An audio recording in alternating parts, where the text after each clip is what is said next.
Hi everyone, Dr. Hilary McBride here. If you're joining us for the first time, please head back to the beginning. Like chapters of an audiobook, this podcast is meant to be listened to in a continuous manner, with current episodes building off past ones. So, head back to the beginning to listen if you haven't done so yet. Before we get started, just a reminder that this podcast was created for those with lived experience of spiritual trauma. If you have experienced spiritual trauma, I can't guarantee that all of this will feel easy to listen to, but I can assure you that there won't be a lot of Christian language, prayers, or scripture used. If you are listening to this and spiritual trauma is a new idea to you, I am so glad that you are here to learn more. When people without firsthand experience of spiritual trauma understand more about it, we can build communities where we love our neighbors with compassion and wisdom. This podcast also contains information and stories about sexual abuse. The details are not graphic, but the content may be sensitive for some listeners. Now, on to episode 2.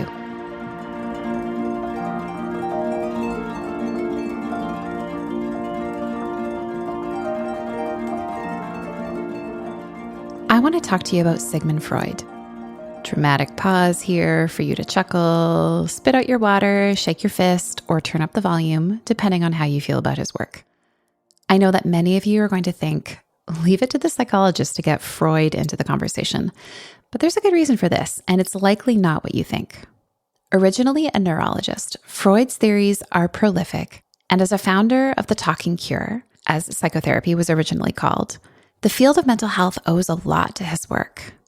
Namely, he got us familiar with the unconscious, the way of understanding how there can be things going on inside of us and between us as people of which we're not even aware. Given how much of the world was and is still wrapped up in the I think, therefore I am paradigm of humanness, in which our thinking and conscious, seemingly rational minds are at the center of everything, Freud was way ahead of his time. But there is something else that not many people know about Freud, and that is his connection to the field of trauma. What may not surprise you is that there are politics at the center of why you don't know about this part of Freud's work. At the time that he was developing his theories in practice, the Jewish doctor was treating the daughters of Austrian aristocrats for hysteria. A whole other podcast should be dedicated to the problems of this term. In Western Europe, hysteria was considered a medical illness characterized by anxiety, disorganized sexual behavior, insomnia, emotion dysregulation, fainting, certain patterns of relational conflict, and alterations in mood. It was considered very difficult to treat and was confounding even the best experts. What happened as Dr. Freud started to use his methods of hypnosis and talking with these women is that they started to remember and describe experiences of sexual trauma, often with family members, often with their fathers. Freud believed them, and his theory of trauma was born. In his opinion, hysteria was the way that the patient's body was communicating about this sexual trauma, especially when their minds and the people they were in relationship with wouldn't allow these experiences to be told or even believed. To paint a clear picture, the doctor's working with these young women, he makes the connection that what is causing their untreatable symptoms is the sexual abuse that was perpetrated by the men who were giving him a job. As the experts in Freud's life tell the story, after he made these connections, he presented his theory at a meeting of aristocrats, many of them his colleagues, and also fathers of his patients. Accepting his theory would require them to accept what had been done to their daughters and the daughters of the men they knew. Instead, Freud succumbed to the pressure, changed his theory, and the emergent knowledge about trauma lay in the bodies of women. When the trauma to men following the war became too significant and prolific to ignore, finally a definition of trauma and what it does to the brain-body system began to emerge. About all of this, he wrote a letter to Fleiss in September of 1897, stating his, quote, surprise that in all cases the father, not excluding my own, had to be accused of being perverse, end quote, if he were to be able to maintain the theory, and the, quote, realization of the unexpected frequency of hysteria, whereas surely such widespread perversions against children are not very probable, end quote. In writing this, Freud showed us something he spoke of elsewhere in his theories, that when accepting the reality of what happened is profoundly disturbing, we are capable of pretending it did not happen at all. This he called the defense mechanism of denial. Before he retracted his theory, it was quite elegant. He didn't have the advanced technology that we do today to prove it, but what he began to say about trauma was as close to our current theories as you could imagine. In his 2013 book, Freud and the Scene of Trauma, Fletcher highlights some of what Freud theorized. 1.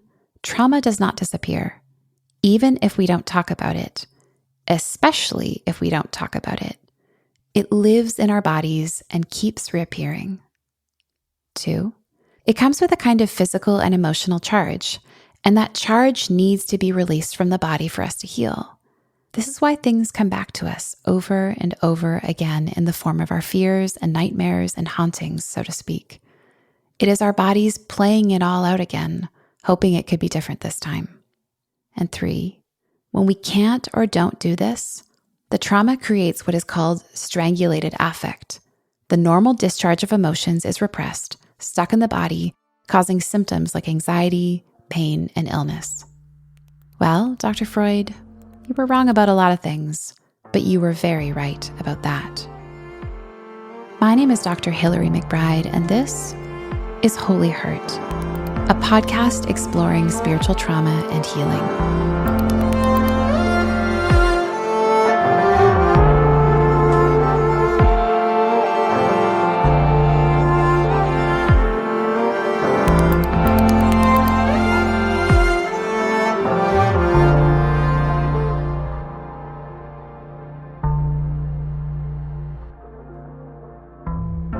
What Freud got so right is that the stories of our trauma need to be told. Our bodies need to know we are safe in order for us to be able to go on with life without our strategies for coping overwhelming us to the point that we become unfamiliar to ourselves, fractured from ourselves, not just by the trauma, but also by how we try to manage the pain of it. The systematic exploration of trauma has led to the current understanding of trauma as being stored in somatic memory. That's another way of saying body-based memory, and changes in a person's biological stress response system. We now understand scientifically that the adage, "it's all in your head," used to discredit, dismiss, and devalue people's traumatic suffering, is scientifically incorrect. In fact, there is actually no such thing as something that is in our heads that is not also in our bodies. When something happens that overwhelms or scares us, our brain-body system activates a particular series of responses to help us stay safe. First, we look for help and ask for help. We assess danger around us, or we protest. The ability to reach for connection as a solution to our distress, or to communicate, "I don't like this," or "this doesn't feel good," or "I need help," all of that is wired into us from birth. And we don't actually have to learn how to do that. We just learn more sophisticated ways of articulating it. But if that doesn't work, our brain-body circuitry tries another pathway of response. This one involves activating our major muscles and heart rate, among other things, to help us physically defend ourselves or get away. But if that approach doesn't work, or the stress we've been through is so overwhelming and ongoing that there is no way out, our systems make the unconscious choice to shut down.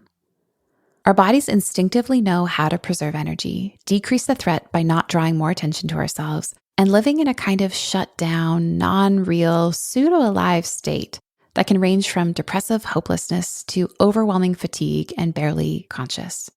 What is fascinating about these states of overwhelm that occur before the shutdown is that everything going on around and inside of us gets locked into this specific kind of non-verbal memory.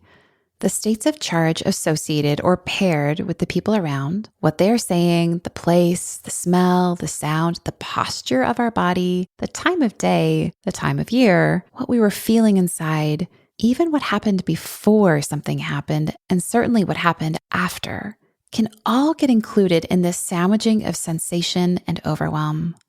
Sometimes we can remember it and talk about it, such as when a specifically really awful thing happened that had a distinct before and after. But where it gets more complicated to sort through is when the situations creating the overwhelm are so normal, celebrated even, that they put our desire to protect ourselves in competition with our desire to belong and stay safe in relationship, making it really hard for us to know that we are storing memories of trauma that we're building a personality structure around. Sometimes we have no memory of the overwhelming moment because we were so young, our brain hadn't started storing autobiographical memory yet. We just have these imprints of overwhelming fear, or we carry around a horrible feeling that we are fundamentally broken, flawed, and unworthy of love.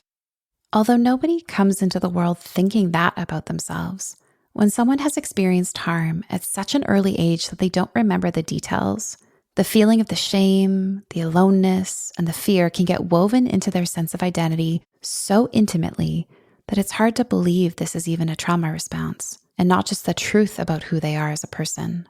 Sometimes we don't know that is even happening until we get some distance from an event or a person or a place or people, only to realize our bodies get hot, sweaty, we get a lump in our throat, just having someone mention their name, or hearing a song that we used to sing, or seeing the words on a billboard as we drive by a similar church in the next town over.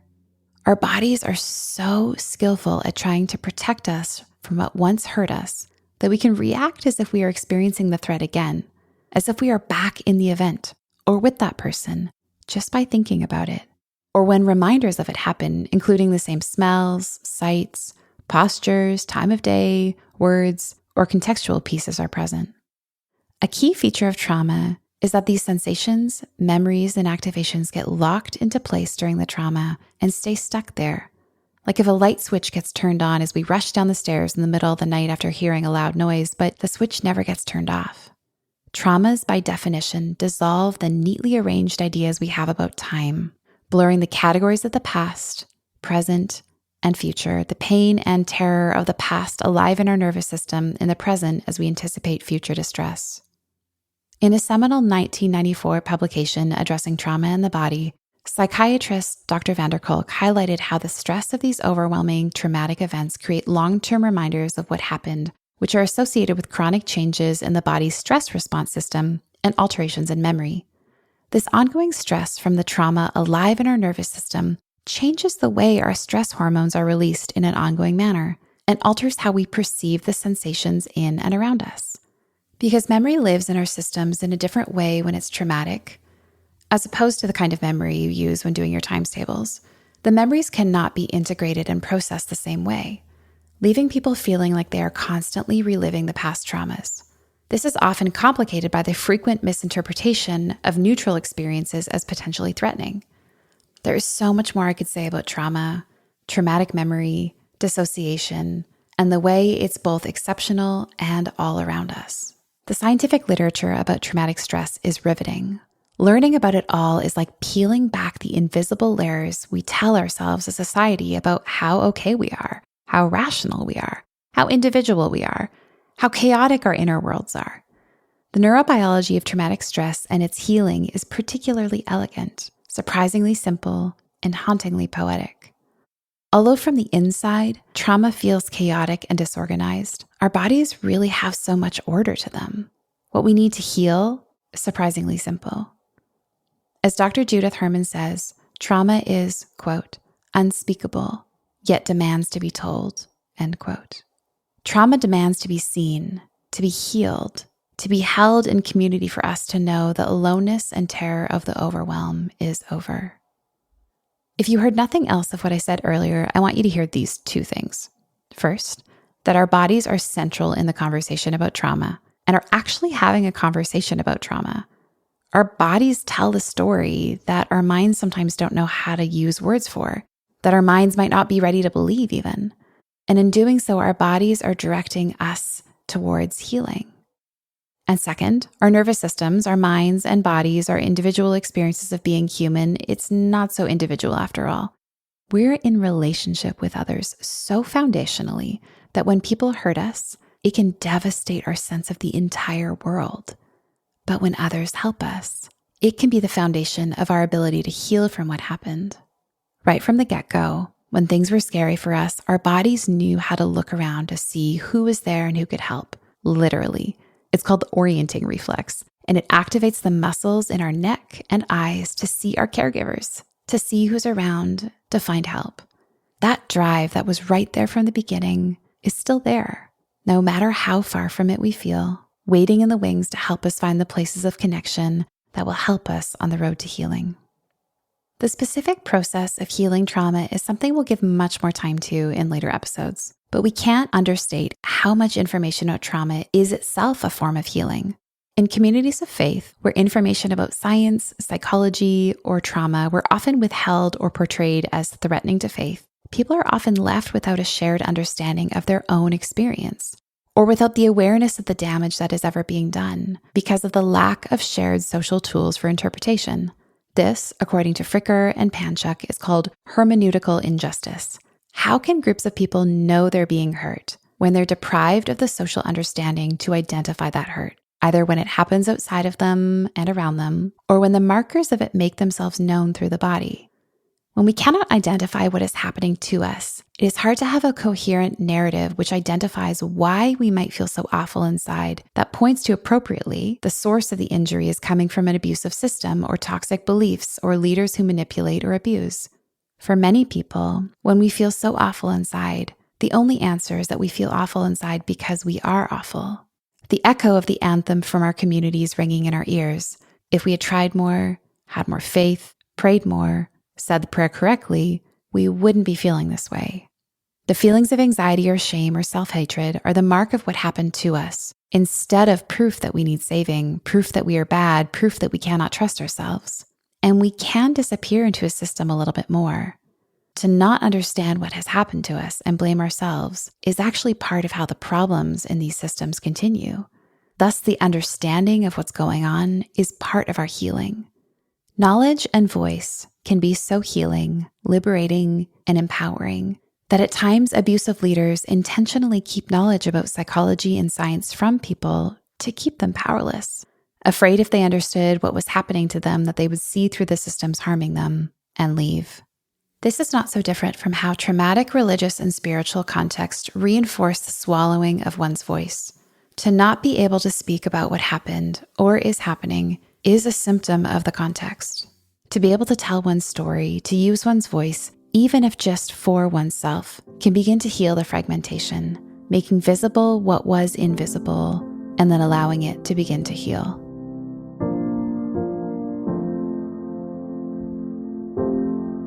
Meet KJ Ramsey. She's a therapist and author who writes about faith, psychology, and living with chronic illness. Her writing is equal parts incisive truth-telling and poetic psychoeducation, and I trust her completely. She recently released her second book, The Lord is My Courage, a book about her journey through spiritual trauma and finding healing on the other side. Here she is reading a piece of that for us.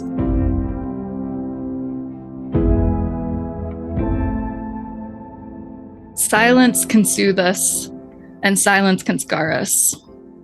I was raised for reverence, to sit still and silent in church, and to give people in leadership, especially men, unquestioning respect and honor for their God-given authority.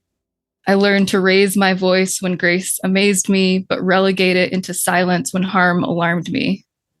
Silence is the arbiter of scarcity, the force of coercion and control that those who hold the most power wield to maintain the status quo. If power can only be held in the hands of a few, then pleasing them is what buys us belonging. So we learn to fold our hands and cross our legs and put a smile across our faces to hide our heart's frown, all the while absorbing the bad news that God is actually a power who must be pleased, and love is just a reality we receive when we are good enough. I was taught reverence for the sound of a preacher's voice and the pages of my Bible, but I was never taught to reverence the sounds of my own body and soul. And then after that, I get into kind of how that resulted in how I couldn't listen when we were starting to be really abused by a spiritual leader. But that's the context. And I think that describes what spiritual trauma really is. It's both the active messaging that parts of our personhood are bad and the lack of attunement and resourcing we are given around honoring our bodies and our emotions as good. So it's both what happened and what didn't happen. And that's what primed me for some really dark shit.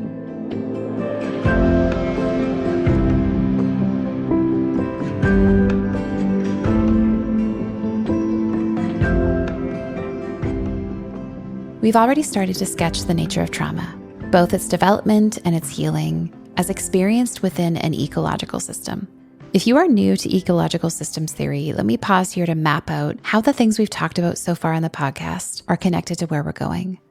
I want to do this through the theoretical work of Urie Bronfenbrenner. As a developmental psychologist, Bronfenbrenner developed a theory in the 1970s about how our development as individuals is actually connected to the systems we live in. For some of you, that might come with a duh, and for the rest of us, this is actually a new way of thinking about ourselves. When we've been raised within individualism, and as an individual we identify most with our minds, it can be confusing, disorienting, enlightening even, to learn that the reason we feel and think the way we do about ourselves, and how we develop in general, is interconnected with our context. And our context can be understood as divided up into 5 concentric circles surrounding the individual. It can be absolutely paradigm shifting to learn that the reason we even think of ourselves as individuals is the result of the context we're in. If we were born to different parents, in a different culture, at a different time, there would be a very different way of understanding me, you, and we. The first circle surrounding the individual is the microcosm, the institutions immediately surrounding a person, like their family, school, friends, and religious community. Then comes the mesosystem. This is the layer of interconnection between those in the microsystem, like how a kid's teacher and parents interact, or how someone's friends at church interact with their family. Next comes the exosystem. This is the social setting, things like social services, media, local politics, and neighbors. For example, a person's experience of development could be impacted by how the removal of a social service the family needs creates stress in the family, impacting the person's quality of life at home on the day-to-day. The macrosystem looks at overarching culture and its attitudes and ideologies. These change from generation to generation and include values and the identities required for shared membership in a culture. All of those concentric circles I've mentioned are situated within the largest, the 5th concentric circle, the chronosystem. This is environmental events, socio-historical circumstances, and the major shifts in a person's life that can change everything, like a birth, a death, or a big T trauma. Bronfenbrenner's theory was first used to understand child psychological development, but we now know that development is happening in every moment throughout the lifespan and is impacted on a regular basis by the systems we're embedded within. Trauma, no matter if it happens during our critical years of development, at a single point, or over many years in our adult life, all of that shapes how we come to experience ourselves as a person. Culturally, due to the nature of psychology and psychology's historical over-focus on the individual and their cerebral and intrapsychic reality, trauma has been understood to exist within the person. This is even how I defined it earlier. It is not the thing that happened, but our physiological response to it. That's a part of it for sure, but that highlights the white, individualistic way of thinking about identity that has resulted from Western European thought, androcentrism, and colonialism. What that misses out on, though, is, according to Bronfenbrenner's ecological systems theory, that our bodies exist in a context. Our trauma was allowed to happen because of systemic factors. Our healing, or our difficulty with healing, is also rooted in the larger systems we are a part of, what they believe, who has power, how much connection we have, the skills of the people we are connected to, how we were protected or not, through it all. In trauma language, we call this pre, peri, and post-traumatic factors. That is, what happened before, during, and after a trauma. We can sort those even further into the 5 concentric circles of the ecological systems theory to see that while our felt reality in light of our trauma is very much experienced by us as material selves, we are ensconced within the systems around us.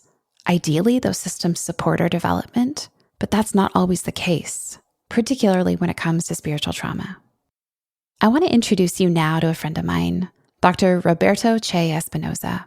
Roberto is special to me as a friend. My personal life is richer because they're in it, but they also have a public voice that I keep learning from over and over again, particularly as they speak to the various layers of Bronfenbrenner's systems that shape our development. As a neurodivergent, non-binary, transqueer, Latinx public theologian and philosopher who's also ordained as a Baptist minister with a PhD in the study of religion, Roberto's work and life keeps calling us back to more of ourselves towards community, embodiment, justice, and collective healing, and telling the truth about the legacies of the systems that we live in to do so. If Roberto has something to say on a topic, I want to listen to it. So when he agreed to talk with me about spiritual trauma, I knew he would share a perspective that I didn't want to go without.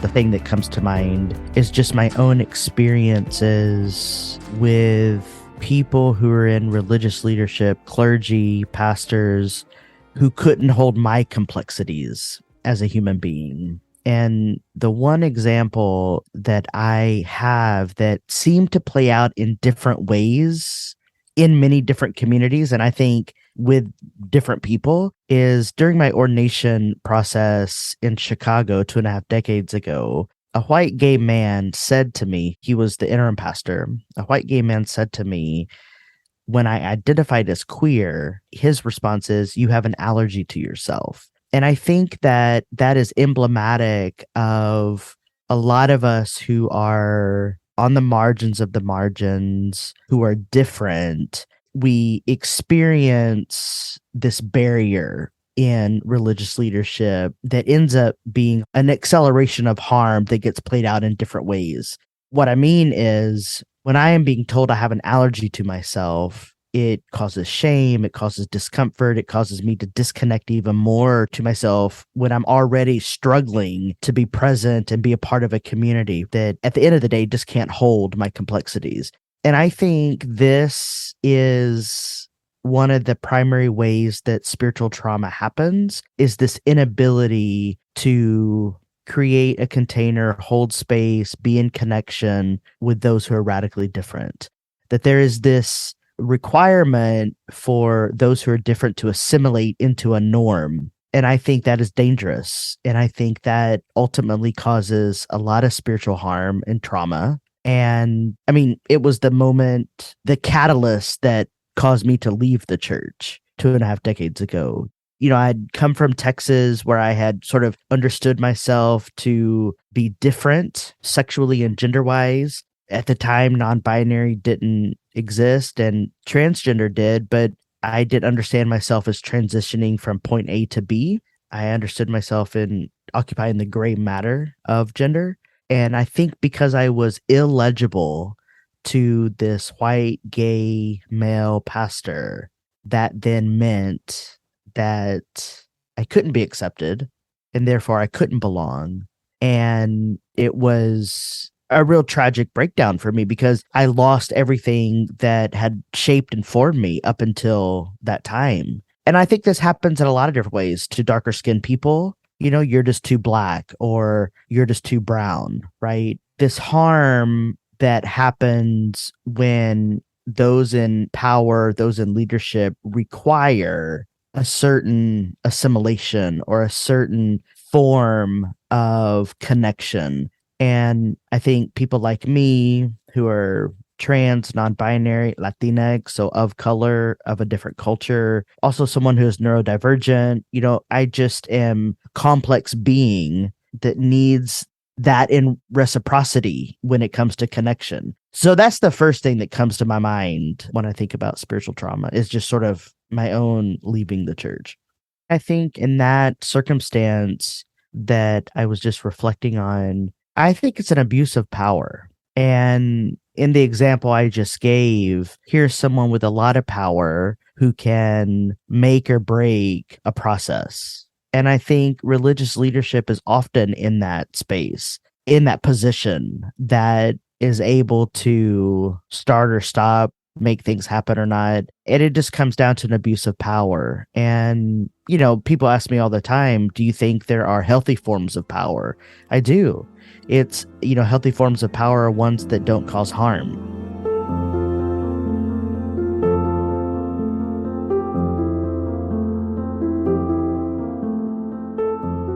In my practice, there is a thing that seems to happen quite frequently. People start therapy because something feels unbearable inside or in their lives, or they see that the coping tools they're using to manage their distress isn't working or is actually making things worse. The drinking they're doing to manage their anxiety is creating issues in the relationship. The obsessive rumination that made sense in a situation a long time ago when they weren't safe is now keeping them up at night. Or they suddenly feel episodes of panic, but they don't have any idea why. They can't sleep or they hate themselves, but everything in their life seems pretty tolerable otherwise. So what's happening doesn't make sense. As we start to peel back the layers, learning about what life was like up until this moment, it's not unusual for there to be a conversation about trauma and how the injuries, big and small, charted their nervous system's development moving forward to survive or to guard against similar injuries. Especially when the conversation is new for someone, the language of trauma can feel so unfamiliar, even hyperbolic at times. They might say, "No, that's not me. What happened wasn't bad enough for us to use the word trauma." When I hear that, especially as an expert in trauma who has just heard their story and witnessed and assessed their symptoms, I imagine that someone is handing me the strategy they used when things are really scary or overwhelming. As the story goes, someone has it worse. If this is not so bad, then I can actually get through. The intellectual defense is powerful and useful and can also get in the way of us looking at what happened to us and understanding its impact. Another thing that happens when we start talking about trauma is we draw on the existing knowledge we have, which culturally is still pretty slim, and people start wondering if they have PTSD. If you're listening to this and wondering that yourself, it may be helpful to hear more about what PTSD is.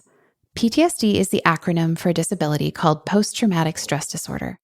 In the Diagnostic and Statistical Manual, which we use for the most part in North America to understand the criteria that need to be met to receive a psychiatric diagnosis, the criteria for PTSD fall into a few categories. A person experiences a major stressor.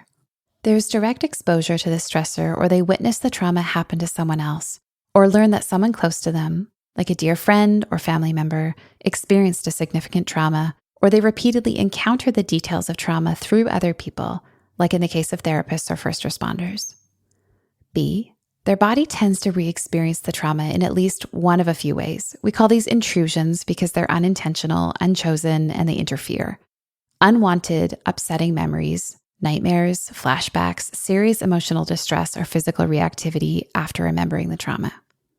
C, they are trying to avoid the external or internal things that remind them of the trauma, like thoughts and feelings. D, they experience negative changes in their thinking or day-to-day feelings about life. This can include exaggerated blame of others or oneself for the trauma, depressed or angry mood, feeling isolated, extremely negative thoughts or beliefs about themselves and the world, difficulty feeling enjoyable emotions, or changes in memory as it relates to the trauma.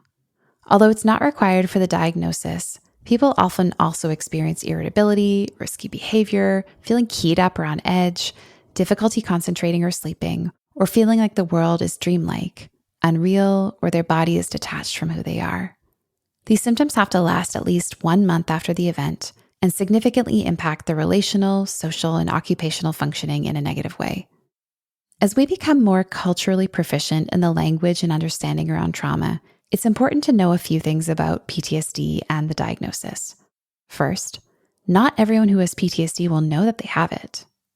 Second, a diagnosis is an agreed upon cluster of symptoms that help clinicians and researchers agree upon something enough to give it a name so that we can begin to understand how that something develops and then test treatment for it.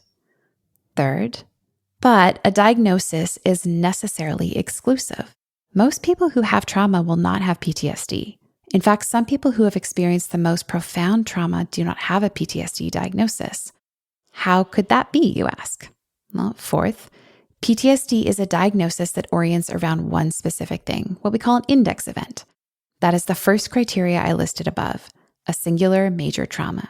For some people, it can be hard to identify a single event when there was a whole lifetime of them, or when the event was more of a context, a community they were a part of that was dominated by power and control, abuse of religious doctrine and leadership, and people who endorsed it all as the ultimate right way to be treated and belong. Although there are some people who experience religious or spiritual trauma who will receive a PTSD diagnosis for a variety of reasons, there are many other ways of classifying the acuity of the impacts. This could include post-traumatic stress symptoms, disorders of extreme stress not otherwise specified, or complex PTSD. You might remember the name Judith Herman. I've mentioned her a few times already. She's a psychiatrist whose major contribution to the field of trauma studies is the reification and classification of complex PTSD and the resulting course of treatment, a name for what happens when the trauma occurred at an early age, lasted for a very long time, escape was impossible or unlikely, there were multiple traumas, and the harm happened by those close to you, even those who you trusted. The chronic nature of fear associated with so many traumas, particularly at an early age, in relationship, massively reorganizes the stress response system. People learn that there's no way to get away, or that the people close to them can't be trusted. And even when they leave the situations where the trauma occurred, they often feel hopeless or empty, angry and distrustful towards others, feeling permanently damaged or worthless, experiencing dissociation, lots of physical symptoms with no specific organic cause, suicidality, and the general sense that no one can understand how they feel or what happened to them. Again, here's where knowing what is happening and why you feel that way is actually part of the healing process. Being deprived of the knowledge that organizes these experiences into categories with which other people can identify can undo the aloneness of the pain and help someone realize that they are not broken. These are actually very normal and human experiences when we as people have been hurt so consistently by people who should have taken care of us. Believe it or not, there are even more layers. The criteria seem objective, but we know that people are more or less likely to be diagnosed based on where they're living, their social identities, and who is doing the diagnosis. While recognizing that trauma as it lives inside of us is so severe that it can completely disorient us to the world and who we are, labeling it as a disorder is a misnomer in my opinion. When we say that something is a disorder, we usually hear or imply that the person is disordered. The person is the one with the problem. But any trauma expert knows that's not true. When someone experiences trauma, it's the community and the context that is disordered. People rarely go on to develop PTSD if the first time they experienced a traumatic event, they had a relational context which celebrated their bodily experience when they were afraid and helped them climb back up the ladder of stress response to experience relational and physical safety. When people get a PTSD diagnosis, it is usually our communities, our systems that have the disorder, not the person. The person, in their nervous system response, is just doing what socialized humans do when they experience scary or overwhelming things and they're alone without a way to discharge the fear that gets stirred up in their body or the capacity to stop it from happening again. What we know is that trauma also alters gene expression, a field of study known as epigenetics, and that the impact of trauma can go on for multiple generations. Even if the index event happened to a single person, if their communities or customs for creating safety are inaccessible, the person's genetic material can change, and they can pass down the effects of trauma to those that come after them. Our cultural perception that a disorder lives in or belongs to a single person highlights the long-lasting legacy of colonization and our perception of ourselves as more separate from each other than we actually are. It neglects the ways that as much as we have learned to think otherwise, we are interwoven with those who have come before us, those who are around us, and those who come after us. It was through the research work I did for this podcast that I found Mark Charles's work, and I'm so glad I did. He writes and teaches on the complexity of race, North American history, and Christendom, and is leading the way of truth-telling and conciliation in America. I wish his work was mandatory as part of my formal education and my faith. He ran for presidency in 2020 in the United States and is the co-author of the book, Unsettling Truths, the ongoing dehumanizing legacy of the doctrine of discovery. He has so much to say on the legacy of spiritual trauma that there's a whole episode at the end of this series dedicated to the conversation I had with him. But I wanted to introduce his voice into the conversation now. Here, he introduces himself better than I ever could.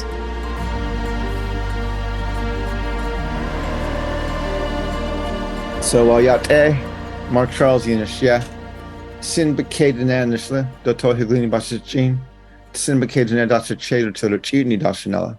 Hello, my name is Mark Charles, and in our Navajo culture, when we introduce ourselves, we always give our 4 clans. We're matrilineal as a people, and our identities come from our mother's mother. My mother's mother is American of Dutch heritage, and that's why I say Tsin Beke Dene. Loosely translated, that means I'm from the wooden shoe people. My second clan, my father's mother, is Tohiglini, which is the waters that flow together. My third clan, my mother's father, is also Tsin Beke Dene. And my fourth clan, my father's father, is Totochitni, which is the Bitterwater clan. It's one of the original clans of our Navajo people. I also want to acknowledge I moved from my home on the Navajo Nation to Washington, D.C. about 7.5 years ago. And where I live now is the traditional lands of the Piscataway. And I want to honor the Piscataway as the hosts of the land where I now live. I want to thank the Piscataway for their stewardship of these lands. And I want to just publicly state for your podcast how humbled I am to be living on these lands today. So it's great to be with you, Hillary. Thank you for inviting me to be on today. The challenge I find when we talk about trauma is most people understand trauma as something that afflicts the victim. And so someone who is on the receiving end of abuse, someone who is on the receiving end of violence, someone who has something happen to them that may be outside of their control, they are often identified as they are the recipients of this trauma. They are the victims of this trauma. And that is the way a lot of our conversations around that is framed. And that's not inaccurate. The boarding schools, the residential schools, as you call them in Canada, were a very direct form of spiritual trauma that was enacted upon Native students who were taken from their homes and raised in these military-style boarding schools. And the punishments and the rejection and all the stuff that they received, forced assimilation and so on that happened in those boarding schools did cause a very specific spiritual trauma in that. And there's a lot of dialogue out there around that type of trauma. And I think that's all good. And, when I usually frame the dialogue around that type of spiritual trauma, I frequently will talk about kind of the progression of what you would call a PTSD, which is a post-traumatic stress or even a post-traumatic stress disorder. And a PTSD is an individual diagnosis for someone who's experienced usually a single horrifying event.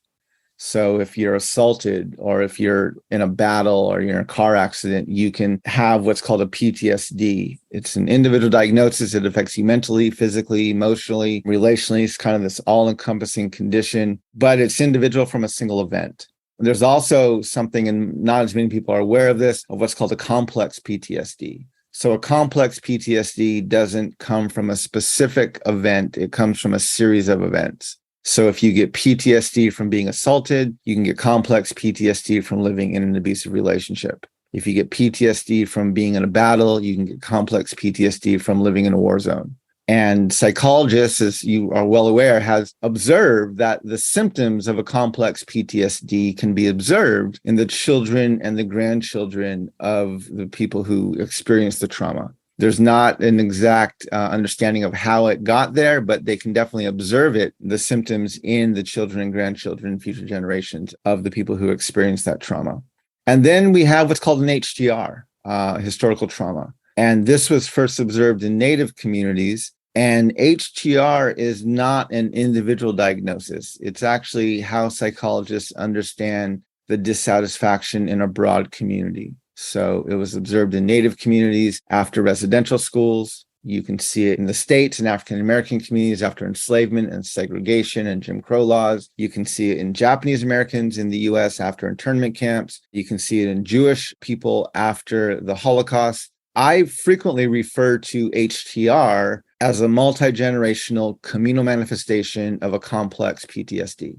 And so when you're preparing to discuss things in a public setting, I find it's very helpful to be aware of the PTSD, the complex PTSD, and the HTR that most likely is going to be present in my audience. So if I'm speaking to a room of Native people or of other marginalized peoples, of women, I will be very aware of the history and of what happened within that community, and either warn people about possible triggers or make sure that people are aware of the content of my discussion so that we don't derail the conversation. And being aware of the PTSD, the complex PTSD, and the HTR is very helpful in engaging in these types of dialogues. And so, when you look at the spiritual abuse of the church, and especially as a Native man, I look at the way that the church has literally weaponized the scriptures, and it uses the scriptures often in ways we're not even aware of. One of the examples I will use frequently is, for example, I was reading the Bible with my daughter. This was several years ago. We were reading the Bible before she went to bed. We were reading the book of Genesis, and we were reading about Sodom and Gomorrah. Now, I remember the lesson of Sodom and Gomorrah when I was in Sunday school with the flannel graph and all the things going on. And the judgment comes on Sodom and Gomorrah, and Lot and his family escape. And God says to Lot's family, don't turn around. And Lot's wife turns around and turns into a pillar of salt. And it's a lesson about being obedient to God and not looking back. And that was very much ingrained in me when I was in Sunday school. But if you read that story, right, the whole story, Abraham, God said he was going to destroy Sodom and Gomorrah. And Abraham is bargaining with God he's negotiating with God for the fate of the city because his nephew lives there. And he starts at 100 and gets all the way down to 10. And he stops at 10 because I am assuming he knew the size of Lot's family and that 10 would be a safe number of righteous people living in the city. So if he got to 10, he would save the city and save his nephew. And so the angels go into the city as men, and they will go into Lot's house, and they're staying with Lot. And right as they're in the house, the men of the city come knocking on the door, and they say, hey, send out those men. We want to be with them. And Lot, protecting the men, say to the men of the city, don't do this. Here, take my daughters, they're virgins. And I'm reading this to my daughter, right? And I'm like, I looked at her and I said, honey, no man, I do not care who they are, ever has the right to speak about you or to you that way. And the problem is we teach this lesson in Sunday school, and we pinpoint Lot's wife who turns around, and she does turn around, turn to a pillar of salt. And what's troubling about that is that passage portrays a God who is more concerned about a woman who turns around than a man who pimps out his daughters, right? If you want to understand why there's so much abuse in the church today, especially towards women, we have to look at what we're teaching in our Sunday school, where we are literally giving our young children the lesson that God is more concerned about a woman who turns around than a man who pimps out his daughters. And that's one of the seeds of incredible spiritual abuse. So the same way we just talked about how the scriptures have been weaponized against women, right? And they portray a God who is, again, more concerned with a woman who turns around than a man who pimps out his daughters. And in much the same way, the scriptures have been weaponized against people of color and marginalized people, other marginalized people, and especially against natives. And we see this in the boarding schools where, the message is, hey, Jesus is white, like the majority culture, and he really demands that you worship him in an assimilated manner. You have to learn English. You have to understand our customs. You have to give up your pagan ways, and you have to even give up your own creation stories and your relationship with Creator. And you have to embrace the creation story that's in the book of Genesis, and, all of these things. And this is where it becomes incredibly damaging. Once the scriptures get weaponized and you have the majority, the dominant culture using these scriptures to oppress other people, the challenge with that is the people doing the oppression feel justified.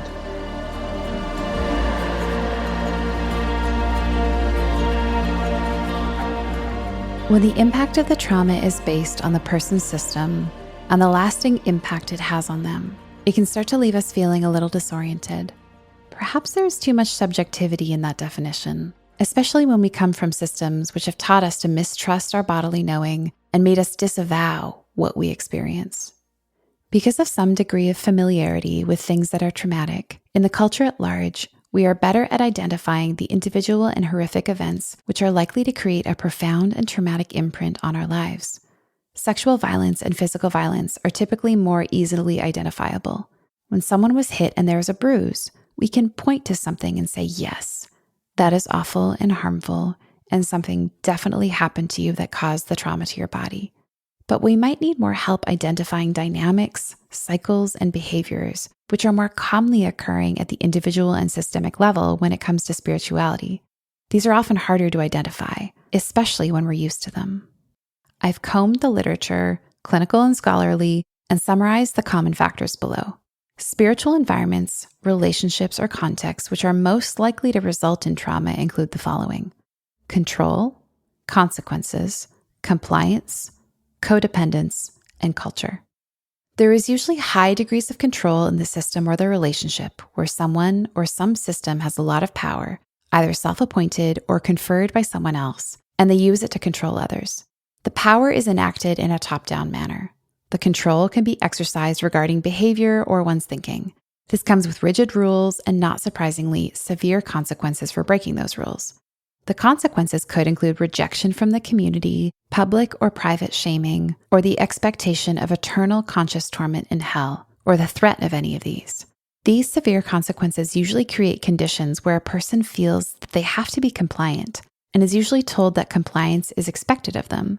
This compliance can take the form of perfectionism and adoption of the values, behaviors, and speech, rigid internalization of these rules and black and white thinking, a fear of questioning, and the idealization of the values held by the person and the community, a high degree of anxiety about noncompliance, and the fear of being found that being non-compliant or disobeying to the point that a person might begin to doubt their own reality. They might ask, did I do that thing well enough to be off the hook?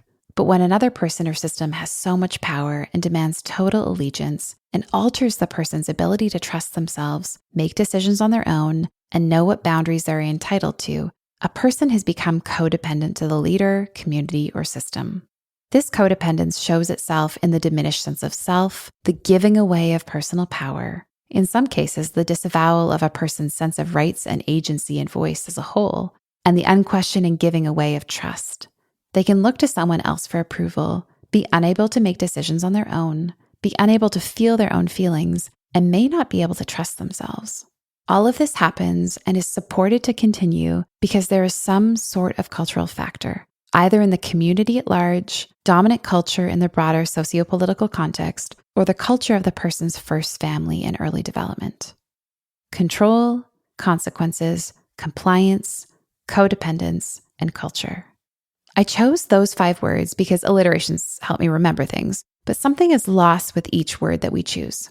So, I want to introduce some more complexity and nuance into the description by including examples from research about how this all plays out on a systemic level with a specific group marginalized in many churches, just to round out the way I'm describing this. As I mentioned previously, research is sometimes slow to catch up on what we know otherwise in our bones. Religion and spirituality can be helpful for our growth and development as people, but they can also be otherwise. And the clinical and academic communities in my discipline are finally catching up on how true this is. We now have very well-established bodies of literature highlighting the trauma of cults, sexual abuse by clergy, and child abuse by spiritual leaders. But there is increasing evidence that shows that the evangelical church has done particular harm to people who are lesbian, gay, bisexual, transgender, queer, intersex, two-spirit, or other individuals who identify themselves in affirming ways.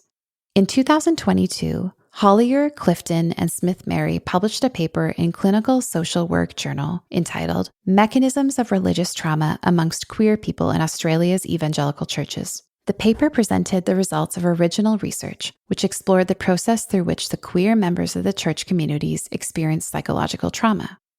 The authors first presented something called minority stress theory, a concept linked to the LGBTQI2S+ community through the scholarship of Meyer in 2003, who identified that being a member of a minority group comes with significant stressors that have lasting psychological and physical consequences for a person and many in that minority group. Often these included experiencing prejudice, social rejection, feeling the need to hide or conceal parts of their identity, and internalization of prejudice, in this case homophobia, or assimilative or ameliorative coping strategies. This is thought to be the same for other groups of people who are marginalized by dominant culture, like racial and ethnic groups, women, neurodivergent or disabled folks, immigrants, and people from low socioeconomic groups. This theory and the research that surrounds it is essential. It shows in the science that the constant and cumulative stress of discrimination and microaggression is real. It's lasting, and it can be profoundly damaging. The researchers interviewed individuals from the LGBTQIA+ community in Australia who had spent at least 2 years in an evangelical church. The research identified that the trauma to this population was caused by the following things. 1, having their identity mischaracterized or encountering misinformation or stigma. 2, being told that they were a threat to the community and their community needed to be shielded from them, especially children. 3, their sexuality was erased in some form, and they were not listened to or were made to disappear. 4, and lastly, they experienced relational distancing. They were edged out of their communities in both overt and discreet ways, and those who tried to stay were subject to leaders' efforts to make them change. Not surprisingly, these experiences impacted their social, psychological, and spiritual health in profound and enduring ways. Some of them received diagnoses of complex PTSD. They were unable to walk past a faith community without having a full body activation of the symptoms of trauma. The research helps us validate the impact and damage that members of this community and many other marginalized communities have felt but been unable to name. Not surprisingly, the findings showed that often in communities where great harm has been endured, that beautiful, resilient, and powerful solutions to suffering emerge too. The strength to go on comes at a great cost, but is nonetheless always visible where groups of people have been wounded by those with the most social power. And the evangelical community would do well to learn about what love and faith means from the people who carry the traumas from the rejection of the church. There is a lot of parallels between what happens at the systemic and individual level. And it may not surprise you to know that it's really hard for individual experiences of trauma to happen without there also being more widespread systemic issues. In the cases of things like clergy sexual abuse, it rarely occurs without there being organizational or relational processes in place that ignore, actively hide, or even support the way that clergy can perpetrate abuse against church members. And even if that's not the case, it's appropriate to acknowledge the failure of systems that occur when clergy are left to suffer on their own, without any places to share about their private or personal struggles with mental health concerns, their unprocessed trauma, repressed sexuality, or addiction. It is faith environments which don't allow leaders to be human, need breaks, have emotions, need psychological and community support outside the church, that create leaders who are more likely to hurt others and themselves. Understanding these factors helps us answer the question, how does this happen? This can be a question we ask about individual experiences of abuse in religious contexts as well. In the cases of trauma where a stranger jumps out in a dark alley, there is an identifiable event that happened, as well as a before and after. Like I mentioned earlier, in trauma theory, we call these pre, peri, and post-traumatic factors. But often in the case of individual abuse in religious environments, like clergy sexual abuse and sexual misconduct, for example, the lines around when something began, how long it lasted, and when it ended are harder to identify. The confusion leaves us wondering how it all happened, and the communities then direct blame towards the survivor. Survivors often blame themselves as well, thinking that abuse is so easy to identify, or that they should have known that what was happening and they should have been able to stop it. This is wishful thinking and an overly simplistic understanding that only serves to perpetuate victim-blaming narratives. A more skillful understanding of the research findings and the theories of abuse at the hands of people who have power leads us to the conversation about grooming behaviors. Research and theory about grooming in cases of sexual abuse by coaches, parents, family members, and clergy has been around for a long time. But research specific to faith communities has been emerging more lately as a result of investigations into the widespread clergy sexual abuse in the U.S. Catholic Church that happened between 1950 and 2002, in which a total of 4,382, or approximately 4%, of the active priests in the U.S. Catholic Church had accusations made against them. An article published in 2022 by Winters, Jeglick, and Terry, titled "The Prevalence of Sexual Grooming Behaviors in a Large Sample of Clergy," highlighted the ways in which this kind of sexual abuse occurred. It's estimated that in general, across all populations and contexts, about half of all sexual abuse involves grooming. There are factors unique to church systems which create even more opportunities for grooming to occur. And in churches, the number of sexual abuse cases which involve grooming are closer to 90%. McAlendon defines grooming as the manipulative tactics a person seeking to commit sexual abuse may use to lure the victim into an abusive situation, while simultaneously avoiding detection from others and reducing the likelihood the victim will disclose. Grooming usually includes 5 stages. 1. Identifying a victim. Usually people who are compliant and trusting of adults, are lonely, need a parent figure in their lives, are seen as troubled in some way, or spend a lot of time away from others. 2. Getting access to them and isolating them from others. 3. Building trust. Here the perpetrator is charming, seen as having a good reputation, affectionate, seen as a pillar of the community, communicating frequently, providing rewards, treats, or gifts. 4. Desensitizing them to sexual and physical contact. Asking questions about sexual experiences, accidental touching or distraction while touching, desensitization to touch, or creating opportunities for undressing or pornography use.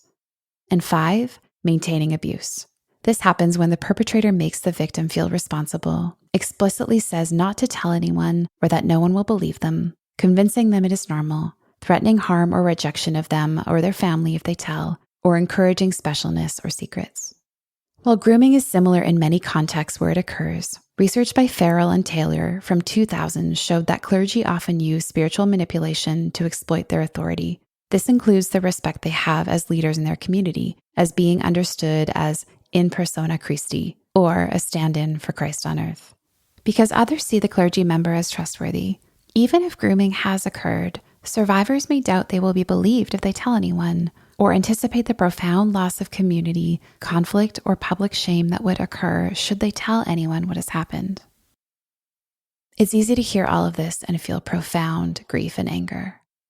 We might feel fear if listening to this and recognizing that content is close to home in some way. Perhaps even some numbness if we have not yet been able to process our own experiences, or our trauma has made us disconnect from our own feelings, or we've learned to dissociate to tolerate the challenging experiences. All of that makes sense. All of that is allowed. All of it can be here. One of the problems we face in a widespread way culturally is the inability to feel feelings in their fullness, in our bodies, for as long as it takes for them to move through us. We rush through them, skirt around them, numb them, and do so because feeling feelings can be scary. But also because many of us, whether we know it or not, carry the cultural legacy of religious and spiritual trauma, which made us think that the bodily sensations of our emotions would lead us astray, hurt us, or jeopardize our belonging. So, I want to create an opportunity to remind us that even now, in learning the information we never learned, in the feeling of feelings we were never taught to feel, that we can begin to heal. And that when we heal, we join in the current of people before, beside, and after us who are also on the journey of healing. So I want to invite you to join me in a practice. As we end our episode today, I want to invite you, as much as you're able right now, to root your feet into the ground below you. If you're walking, you might slow your pace or just sense the contact your feet have with the ground. If you're sitting and you're able, you might let your feet land softly on the floor below you. If you're outside, you might take your shoes and socks off if you can, putting your feet in the soil. Reminding yourself for a moment that you are held up, that your body, through your feet and your feet's contact with what's underneath you, your body is supported and held up. And if at any point this feels like it's too much, you might simply bring your attention back into your feet, noticing the pressure between your feet and the ground below you. If you want to join me in this practice, you can start by scanning your body and noticing what you feel. It would make sense if there was a lot of feeling. It would make sense if there wasn't much feeling at all. It would make sense if there was one specific feeling. But even the absence of feeling comes with a kind of sense to it. Maybe an emptiness, a numbness, a dullness, something we can also feel in a way. So as you bring your attention inside your body, see if you can notice and track what you sense there.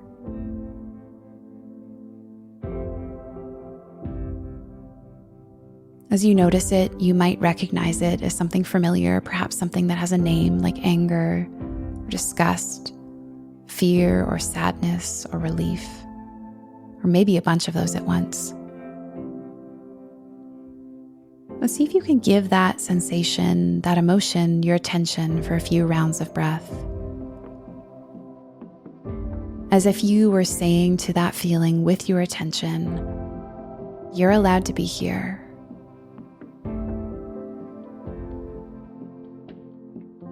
If it feels like there's too many feelings, you might pick one to focus on. And as you pick one to focus on, you might notice if there's a sense of where it lives in your body right now. Noticing if it's contained to one part of your body, and there are other parts of your body within which you don't sense that feeling.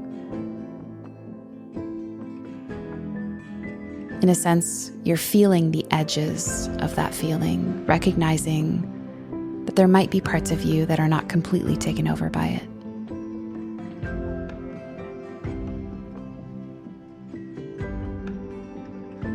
And as you let this feeling know with your attention that it's allowed to be here, you might imagine the kinds of things that you would say if someone that you loved had that feeling, like, "I'm so sorry, that makes sense," or "Tell me more, I want to hold it with you."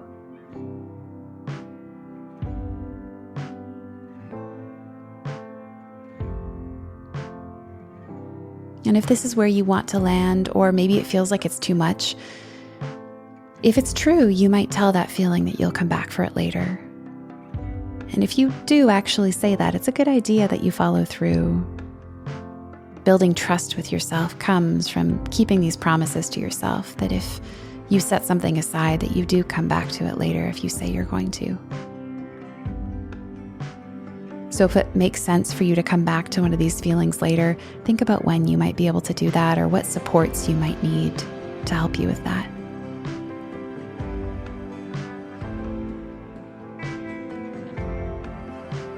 And sometimes if a feeling isn't quite complete, it can feel really good to use some movement to help us nudge our way through the intensity of it. Maybe you want to stretch, take a few big breaths, or shake or wiggle your whole body. Perhaps pausing, ending by placing your hands on yourself, if that feels comfortable, and allowing yourself to take a few big exhales.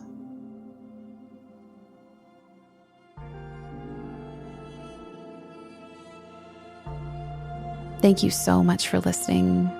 I'm really, really glad that you're here. The Holy Hurt podcast was written and recorded by me, Hillary McBride. Executive producer, Leslie Roberts. Sound editing by Bradley Daniluk and Michaela Paragallo.